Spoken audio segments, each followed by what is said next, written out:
都係食飯啦。嗰日喎，嗰日我一定喺屋企嘅，我唔出去。我即係會放一日假嘅。哇！嗰日最緊要啦。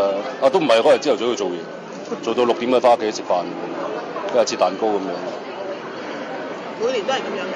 係每年都係切蛋糕，跟住成家人坐喺度木口木面咁影張相。我想睇呢張相啊！做咩唔 po 出嚟啊？我真係我由我細個抱手抱影到而家喎，大佬幾好笑，係啊！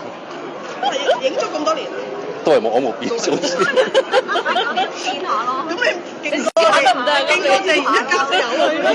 唔係一埋位就自動木口木面嘅。原本笑到我開心，唯一影相。係咪一年影一次呢啲咁嘅全額服務？唔好喊啦！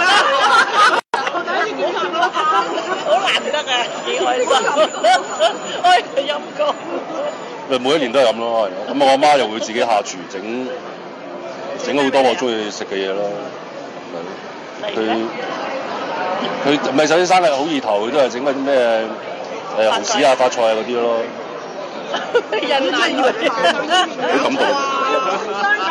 我影唔到我老公白住我俾你。整咩俾啊你？發菜蠔豉啊、發菜咯，咁啊跟住可能。壽面啊！嚇？新年都錯。係啊，你冇講錯啊！嗱，你話幾好笑啊？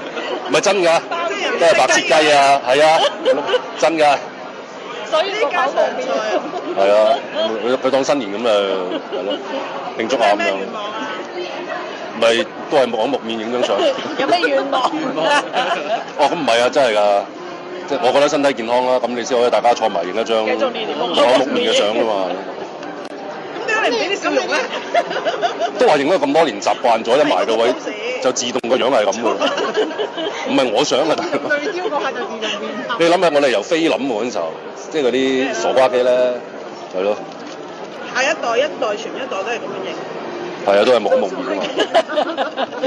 都愛登士家庭啊，我見到。